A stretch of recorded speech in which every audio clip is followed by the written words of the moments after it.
بسم اللہ الرحمن الرحیم۔ السلام علیکم۔ اس ویڈیو میں ہم کتاب احیاء العلوم جلد نمبر 2 یعنی بک نمبر 2 کو آگے کنٹینیو کریں گے۔ اس سے پہلے اگر آپ نے سبسکرائب نہیں کیا تو سبسکرائب کر لیں اور بیل آئیکن پریس کر دیں۔ تو شروع کرتے ہیں۔ بیوی کے ذمے 2 اہم امور۔ بیوی کے ذمے شوہر کے کئی حقوق ہیں، لیکن 2 امور زیادہ اہمیت کے حامل ہیں۔ نمبر 1 حفاظت و پردہ کرنا، کہ جہاں تک ہو سکے خود کو غیر محرموں کی نظروں سے بچائے اور ان سے پردہ کرے۔ غیر ضروری چیزوں کا مطالبہ کرنے سے بچنا، اور اگر شوہر کی کمائی حرام ہو تو اس سے بھی بچے۔ گزشتہ زمانے میں عورتوں کی یہی عادت تھی کہ مرد گھر سے نکلنے لگتا تو اس کی بیوی یا بیٹی اس سے کہتی، حرام کمائی سے بچتے رہنا، ہم بھوک و تکلیف تو برداشت کر سکتے ہیں لیکن جہنم کی آگ برداشت نہیں کر سکتے۔ منقول ہے کہ ایک اسلاف میں سے ایک شخص نے سفر کا ارادہ کیا تو اس کی پڑوس کی عورت نے اس کے سفر کو ناپسند کرتے ہوئے اس کی بیوی سے کہا، تم اس کے سفر پر جانے میں کیوں راضی ہو گئی، حالانکہ اس نے تمہارے لیے کوئی نفقہ وغیرہ بھی نہیں چھوڑا۔ بیوی نے کہا، میں نے جب سے اپنے شوہر کو جانا ہے تو کھلانے والا ہی جانا ہے، نہ کہ رزق دینے والا۔ رزق عطا کرنے والی ذات تو رب عز و جل کی ہے۔ کھلانے والا چلا گیا لیکن رزق عطا فرمانے والا موجود ہے۔ حضرت سیدنا رابعہ بنت اسماعیل علیہ رحم اللہ نے حضرت سیدنا احمد بن ابی حواری علیہ رحم اللہ کو نکاح کا پیغام دیا۔ چونکہ آپ عبادت میں مشغول رہتے تھے اس لیے اسے ناپسند کیا اور ان سے فرمایا، اللہ عز و جل کی قسم، اپنی حالت میں مشغولیت کی وجہ سے میرا عورتوں سے نکاح کا کوئی ارادہ نہیں۔ انہوں نے کہا، میں اپنی حالت میں آپ سے زیادہ مشغول ہوں اور مجھے بھی کوئی خواہش نہیں ہے، لیکن پہلے شوہر کی وراثت سے مجھے کثیر مال حاصل ہوا ہے۔ میں چاہتی ہوں کہ آپ اسے اپنے بھائیوں پر خرچ کریں تاکہ آپ کے ذریعے نیک لوگوں کی معرفت حاصل کر کے میں بارگاہ الہی تک رسائی پالوں۔ حضرت سیدنا احمد بن ابی حواری علیہ رحمہ نے فرمایا، میں اپنے استاد محترم سے اجازت لے لوں پھر جواب دوں گا۔ چنانچہ آپ اپنے استاد محترم حضرت سیدنا ابو سلیمان دارانی قدسرہ کی خدمت میں حاضر ہو گئے۔ فرماتے ہیں، میرے استاد محترم مجھے شادی سے منع کیا کرتے تھے اور فرماتے تھے، ہمارے اصحاب میں سے جس نے بھی شادی کی اس کا حال تبدیل ہو گیا، لیکن جب انہوں نے ان کا کلام سنا تو فرمایا، اس سے شادی کر لو کیونکہ وہ اللہ عز و جل کی ولیہ ہے اور ایسا کلام صدیقین کا ہوا کرتا ہے۔ چنانچہ میں نے ان سے شادی کر لی۔ ہمارے گھر میں چونے سے بنی ایک کوٹری تھی جو کھانے کے بعد جلدی نکلنے والوں کے ہاتھ دھونے اور اشنان کے ساتھ ہاتھ دھونے والے لوگوں کی وجہ سے خراب ہو گئی تھی۔ ان سے نکاح کے بعد میں نے 3 اور عورتوں سے شادی کی تو حضرت رابعہ رحمۃ اللہ تعالی علیہ مجھے اچھا کھانا کھلا کر اور خوشبو لگا کر کہتی، نشاط اور قوت کے ساتھ اپنی ازواج کے پاس جاؤ۔ حضرت سیدنا رابعہ بنت اسماعیل علیہ رحمہ ملک شام میں ایسی تھیں جیسے حضرت سیدنا رابعہ بصریہ ادویہ رحمۃ اللہ تعالی علیہ بصرہ میں۔ بیوی پر لازم ہے کہ شوہر کے مال کو کم نہ کرے بلکہ اس کی حفاظت کرے۔ چنانچہ معلم کائنات حضور صلی اللہ تعالیٰ علیہ وآلہ وسلم نے ارشاد فرمایا، عورت کے لیے جائز نہیں کہ وہ بلا اجازت شوہر کے گھر میں سے کسی کو کچھ کھلائے، البتہ تازہ کھانا جس کے خراب ہونے کا اندیشہ ہو اسے شوہر کی صریح اجازت کے بغیر صدقہ کر سکتی ہے۔ اس پر اگر شوہر نے رضامندی کا اظہار کیا تو جتنا ثواب شوہر کو ہوگا اسے بھی ہوگا، اور ناراضی کی صورت میں شوہر تو ثواب کا مستحق ہوگا لیکن عورت پر گناہ ہوگا۔ والدین پر لازم ہے کہ اپنی بیٹیوں کو حسن معاشرت اور شوہر کے ساتھ زندگی گزارنے کے آداب سکھائیں۔ چنانچہ مروی ہے کہ حضرت سیدنا اسما بن خارجہ فزاری علیہ رحمہ نے اپنی بیٹی کی شادی کے وقت اس سے فرمایا، جس گھر میں تم پیدا ہوئی تھی اس سے ایسے بستر کی طرف جا رہی ہو جسے تم نہیں پہچانتی، اور ایسے رفیق کے پاس جا رہی ہو جس سے تم مانوس نہیں ہو، لہذا تم اس کے لیے زمین بن جانا، وہ تمہارے لیے آسمان بن جائے گا۔ تم اس کے لیے بستر بن جانا، وہ تمہارے لیے ستون بن جائے گا۔ تم اس کی باندی یعنی غلام بن جانا، وہ تمہارا غلام بن جائے گا۔ نہ تو اس سے اتنا زیادہ قریب ہونا کہ وہ تم سے نفرت کرنے لگے، اور نہ ہی اتنا زیادہ دور ہونا کہ وہ تمہیں بھول جائے۔ اگر وہ تمہارے قریب ہو تو تم بھی اس کے قریب ہو جانا، اور اگر تم سے دور ہو تو تم بھی اس سے دور رہنا۔ اس کے ناک، کان اور آنکھ کی حفاظت کرنا کہ وہ تم سے صرف خوشبو ہی سونگے، اچھی بات کے علاوہ کچھ نہ سنے اور خوبصورتی کے علاوہ کچھ نہ دیکھے۔ ایک شخص نے اپنی بیوی سے کہا، ترجمہ، مجھ سے درگزر کر کے میری دائمی محبت کو پالے اور میرے غصے کی حالت میں مجھ سے گفتگو نہ کرنا، مجھے کبھی بھی ڈھول کی طرح نہ بجانا کیونکہ تمہیں نہیں معلوم کہ اندر کیا چھپا ہوا ہے۔ زیادہ شکوہ شکایت مت کرنا کہ اس سے دلی محبت چلی جائے گی، اور میرا دل تمہارا انکار یعنی تم سے نفرت کرے گا، اور دل بدلتے رہتے ہیں۔ میرا مشاہدہ ہے کہ جب ایک دل میں محبت و اذیت دونوں جمع ہو جاتی ہیں تو محبت چلی جاتی جبکہ نفرت باقی رہتی ہے۔ عورت کے آداب کے بارے میں ایک مختصر اور جامع قول یہ ہے کہ عورت گھر کے اندرونی کمرے میں بیٹھ کر خرچہ کاٹنے کو لازم پکڑ لے، نہ تو کثرت سے چھت پر چڑھے اور نہ ہی دوسروں کے گھروں میں جھانکے، پڑوسیوں سے بات چیت کم کرے اور سوائے ضرورت کے ان کے گھر نہ جائے، خامد کی موجودگی و غیر موجودگی میں اس کی حفاظت کرے، تمام امور میں اس کی خوشی و رضا کی متلاشی رہے، اپنے نفس اور شوہر کے مال میں خیانت نہ کرے، شوہر کی اجازت کے بغیر گھر سے نہ نکلے، اور اگر اجازت سے نکلے تو بھی پردے میں معمولی و حقیر حالت میں نکلے، بازاروں اور عام راستوں پر نہ چلے بلکہ خالی جگہوں کو تلاش کرے، اس بات سے بچتی رہے کہ کوئی اجنبی اس کی آواز سنے یا حلیے سے اسے پہچانے، اپنی حاجات کے وقت بھی شوہر کے دوست کو اپنی پہچان نہ کرائے بلکہ جس شخص کے بارے میں یہ گمان ہو کہ وہ اسے جانتا ہے یا یہ اسے جانتی ہے تو اس کے سامنے اجنبی بن جائے۔ اس کا مقصد اپنی حالت کی اصلاح اور گھر کی تدبیر کرنا ہو، نماز و روزے کی طرف متوجہ رہے، اگر شوہر کا کوئی دوست گھر میں داخل ہونے کے لیے اجازت طلب کرے اور شوہر گھر پر نہ ہو تو خود پر اور شوہر پر غیرت کھاتے ہوئے نہ تو اس سے کچھ پوچھے اور نہ ہی جواب دے۔ اللہ عز و جل نے اس کے شوہر کو جو کچھ عطا فرمایا ہے اسی پر قناعت کرے، شوہر کے حق کو خود پر اور اپنے تمام عزیز و اقربا کے حق پر مقدم جانے، اپنے آپ کو صاف ستھرا رکھے، ہر حال میں اس بات کے لیے تیار رہے کہ اگر شوہر اس سے نفع اٹھانا چاہے تو اٹھا لے، اپنی اولاد پر شفقت کرے، ان کے رازوں کی حفاظت کرے، اولاد کو گالیاں دینے اور شوہر کو جواب دینے سے اپنی زبان کو روکے رکھے۔ چنانچہ جنت میں پہلے جانے والی خوش نصیب عورت، حضور صلی اللہ تعالیٰ علیہ وسلم نے ایسی عورت کے بارے میں ارشاد فرمایا، میں اور وہ عورت جس کے رخسار سرخی مائل سیاہ ہو گئے ہوں جنت میں اتنا قریب ہوں گے جیسے شہادت اور درمیان کی انگلی۔ یہ وہ عورت ہے جس کا شوہر فوت ہو گیا اور اس نے اپنے بچوں کے لیے خود کو روکے رکھا حتیٰ کہ وہ اس سے جدا ہو گئے یا مر گئے۔ بے اذن پروردگار دو عالم کے مالک و مختار صلی اللہ تعالیٰ علیہ وسلم نے ارشاد فرمایا، اللہ عز و جل نے ہر شخص پر مجھ سے پہلے جنت میں داخل ہونا حرام فرما دیا ہے سوائے اس کے کہ میں نے اپنی سیدھی جانب ایک عورت کو دیکھا جو جنت کے دروازے کی طرف مجھ پر سبقت کر رہی تھی، تو میں نے کہا یہ مجھ پر سبقت کیوں کر رہی ہے؟ مجھ سے کہا گیا،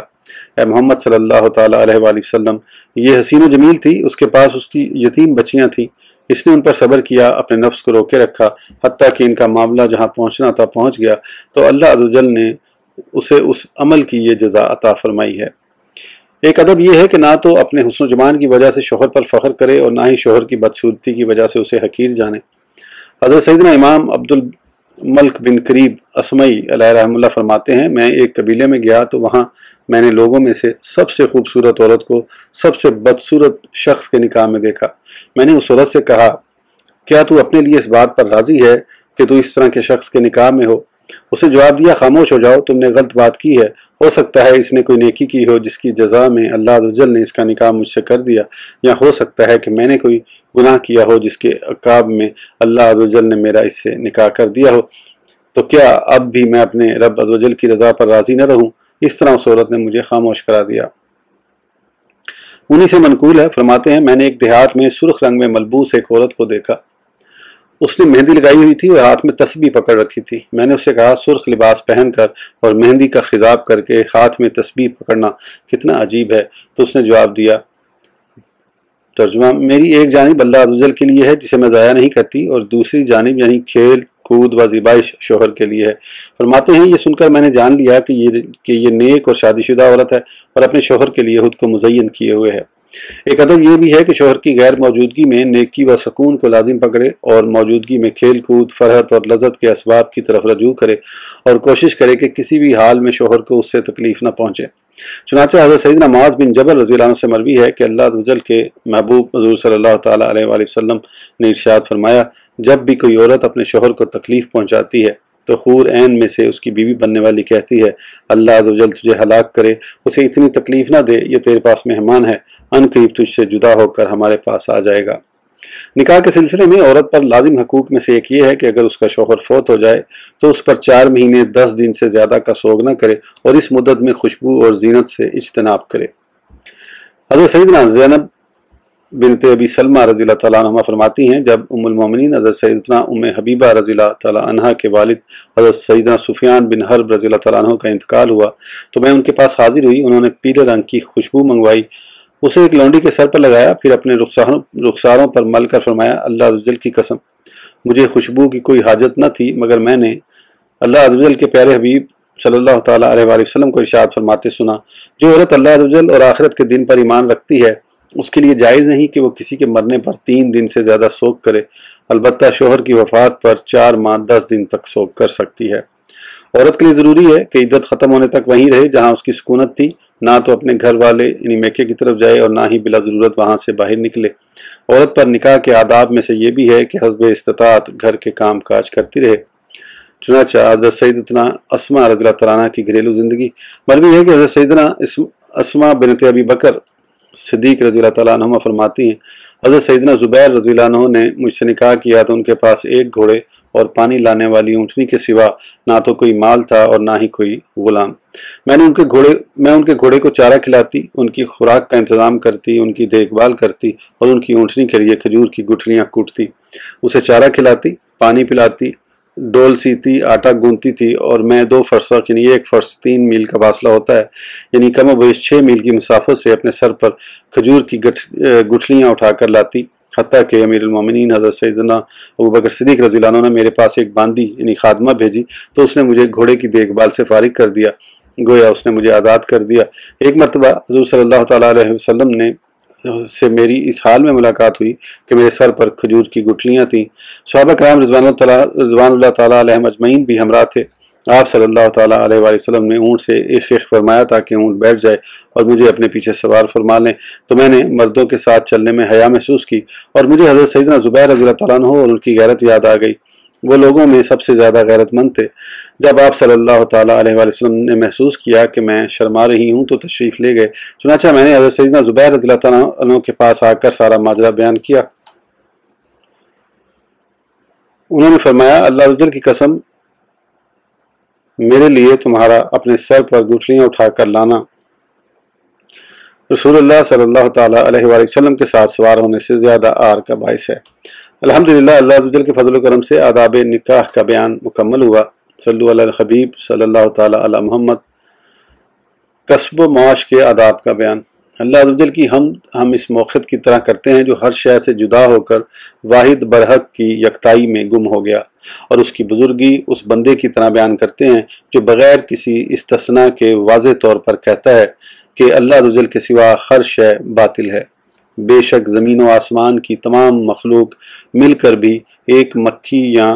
پروانہ بھی پیدا نہیں کر سکتی۔ ہم اللہ عز و جل کا شکر ادا کرتے ہیں کہ اس نے آسمان کو اوپر اٹھا کر اپنے بندوں کے لیے چھت بنایا اور زمین کو بچھا کر ان کے لیے بستر کر دیا، اور اسی نے رات کو دن پر لپیٹ کر اسے پردہ بنا دیا اور دن کو روزگار کا ذریعہ بنایا تاکہ بندے باری تعالیٰ کے فضل یعنی رزق کی تلاش میں پھیل جائیں اور اس کے ذریعے اپنی حاجتوں کو پورا کریں۔ اور ہم اللہ عز و جل کے رسول صلی اللہ تعالیٰ علیہ وآلہ وسلم پر بکثرت درود و سلام بھیجتے ہیں کہ جن کے حوض کوثر پر مومن بندے آئیں گے تو پیاسے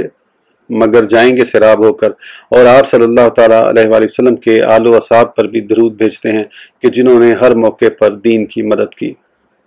اصول رزق میں لوگوں کی اقسام۔ بے شک تمام پرورش کرنے والوں کو پالنے والے اور تمام اسباب کو پیدا فرمانے والے اللہ عز و جل نے آخرت کو ثواب اور عقاب کا گھر جبکہ دنیا کو مشقت و پریشانی اور عمل و مہلت کا گھر بنایا ہے۔ دنیا میں صرف عمل ہی آخرت کے لیے خاص نہیں بلکہ معاش یعنی روزی و رزق بھی آخرت کی طرح ذریعہ اور اس پر مددگار ہے، لہٰذا دنیا آخرت کی کھیتی اور اس تک پہنچنے کا راستہ ہے۔ دنیا میں لوگوں کی 3 اقسام ہیں۔ ایک وہ جسے حصول رزق نے آخرت سے غافل کر رکھا ہے، ایسا شخص ہلاک ہونے والوں میں سے ہے۔ نمبر 2 وہ جسے آخرت نے طلب رزق سے غافل کر دیا ہے، ایسا شخص کامیاب لوگوں میں سے ہے۔ نمبر 3 وہ جو رزق کے حصول میں اپنی آخرت کی خاطر مشغول ہوتا ہے، ایسا شخص اعتدال و میانہ روی اختیار کرنے والوں میں سے ہے، اور اعتدال کا مرتبہ وہی شخص پا سکتا ہے جو روزی کی طلب میں درست راہ پر چلے، اور دنیا کو وہی شخص آخرت کے لیے وسیلہ اور ذریعہ بنا سکتا ہے جو اس کی طلب میں آداب شریعت کا خیال رکھے۔ کسب کی اقسام اور تجارت و کاریگری کے آداب۔ اب ہم تجارت و کاریگری کے آداب، کسب کی اقسام اور اس کے طریقے بیان کریں گے جن کی تفصیل و تشریح درجہ ذیل 5 ابواب میں ہوگی۔ نمبر 1 کسب کی فضیلت اور اس کی ترغیب کا بیان۔ نمبر 2 خرید و فروخت اور معاملات کے صحیح ہونے کا بیان۔ نمبر 3 معاملات میں عدل کرنے کا بیان۔ نمبر 4 معاملات میں احسان کرنے کا بیان۔ نمبر 5 تاجر کا اپنے ساتھ خاص دینی امور میں ڈرنے کا بیان۔ اس ویڈیو کے لیے اتنا ہی، پھر انشاءاللہ اگلی ویڈیو میں ہم اس کو آگے کنٹینیو کریں گے۔ اس وقت تک کے لیے اجازت دیجیے، سبسکرائب کرنا نہ بھولیں۔ اللہ حافظ۔